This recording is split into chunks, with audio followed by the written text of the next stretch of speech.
Welcome back, ladies and gentlemen. Today we're going to talk about the game that is going to happen today. That is Game 7, Denver versus Minnesota. I am so excited for this game. I am curious how it's going to go down. Are the Timberwolves going to dominate like they did in Game 6? Are the Nuggets going to dominate like they did in Games 3 through 5? I don't know, and that's the greatest part about it. But we're going to discuss what Denver did in Game 6 and why it really hurt them in particular, and if they can potentially adjust, or if the Timberwolves are just going to dominate on defense again. Let's go. As a precursor, the first thing we got to talk about is how they guarded Jokic in Game 5. So Game 5, they went with their most isolation-heavy defense, where essentially they let Rudy Gobert play with Jokic a lot one-on-one. Okay, so if you got deep in the post, there was no help coming. You simply allowed Jokic to be in there by himself, not sagging off anyone, and allow him, essentially Rudy Gobert, to have that dance. Jokic won a lot of those battles, so that's why I think Minnesota had such a drastically different game plan in Game 6. In Game 5, there was still a lot of times when they had Cat on Jokic. However, they had Rudy Gobert on him a lot more. But this game, they went almost exclusively where Cat is the only one guarding Jokic, and Rudy Gobert is on Aaron Gordon. And the reason for that is that way Rudy Gobert can essentially help off. Okay? This makes it easier for the defense to rotate just a little bit, having a rim protector able to essentially sit in the middle of the paint, preventing cuts. Okay, so the Timberwolves went to this aggressive trap. They did this early and often, and the Nuggets really struggled with it. Okay, so the first thing is we see who stepped up immediately as Jamal cut.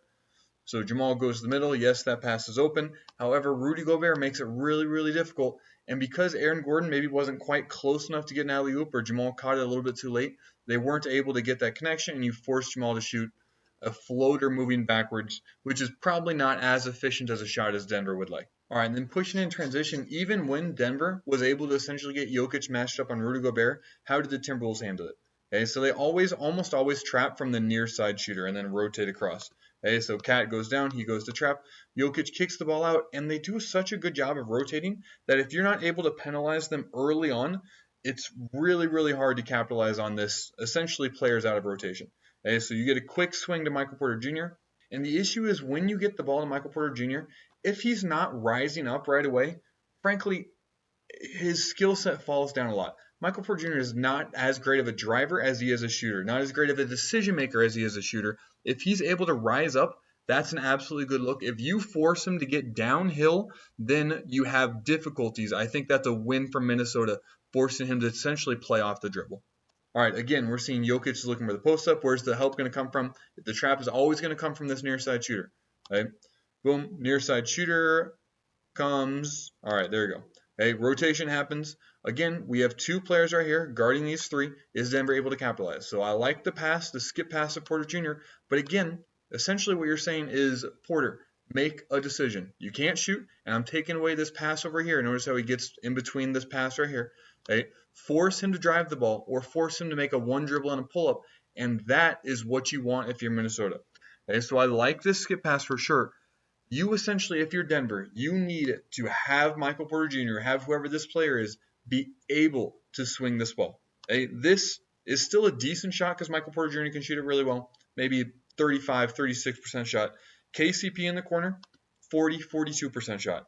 That is night and day difference for the efficiency of your offense. The other important concept that I would really like for Denver to employ on this is instead of having Jamal be this first player right here, I would really like Michael Porter Jr. to be the closest and Jamal to be this one. That way, if Jamal cuts, he's the one making the decision. And if he's the one that has to make this pass, he's also a better passer. And Michael Porter Jr. is a better shooter. So having the trap come from this player makes it that much more of a rotation to a really elite shooter right here. I think it makes it easier on Denver across the board if Jamal and Michael in different spots. And I think that's the efficient way for their offense to go. So then the second really big asterisk for me is the Timberwolves have been really, frankly, sagging off of Jokic on the perimeter quite a bit. And Jokic has been a little tentative to shoot the ball. And he hasn't shot the ball very well in the last couple of games. And we can see on both of these screens, Cat simply goes underneath them to provide more help at the rim. Okay, so if Jokic isn't willing to shoot these threes or isn't able to shoot these threes at an efficient route, it really plays into Minnesota's defense. And so I'm curious if Denver almost intentionally tries to get Jokic a couple of shots like this early in the game to help him figure out a rhythm or to essentially communicate to Minnesota Jokic is going to shoot and hit those threes. So again, we see the same concept even on this ball screen, which I like. I think it does a good job moving the defense side to side. We see similar concepts and where there's essentially an advantage here, and essentially what they're doing is they're just having Nas steps up, and you have one player over here, and they're saying Denver, punish us. And Denver frankly just wasn't able to punish them in the first game. So as this ball gets kicked out, all Ant does is he sprints out and contests it and forces KCP to re-dribble, and then immediately the advantage is instantly gone. So if they're able to show help like that, and Denver cannot punish them by either having KCP and Christian Braun in the corner to make this split more evident, or having Aaron Gordon here so he can dunk at the rim, then Denver is going to have a lot of issues. And then as this ball gets swung out back to Jokic, we're just going to see the exact same concept by the Timberwolves. Again, little ball screen, dribble handoff, let Jamal Murray get downhill. Fine. Minnesota says, okay, do something about it. We're going to put all our players in the paint, freaking make a shot and or pass the ball inside.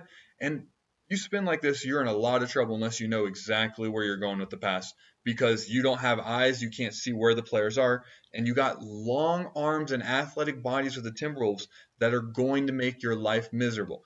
This looks like game 2 Denver. If Denver forces shots like this, you lose the game. You just do. You have to be able to punish them with either Christian Braun or KCP. One of the players they're sagging off to has to be able to punish you from the outside, or else Minnesota is going to live in the paint and make your life miserable. So then the 3 big concepts for me are, 1, how is Denver going to respond to them trapping Jokic? If they trap Jokic aggressively, what is going to happen with the offside rotations? Are you going to have a shooter first pass away? Are you going to have a cutter that's forced to make a difficult decision? Are you going to be able to make that difficult decision? 2, if they go under on Jokic ball screens to try and protect the rim, can Jokic punish them from the outside, or can he not? Is he reluctant to shoot that 3? Can he hit that 3 consistently?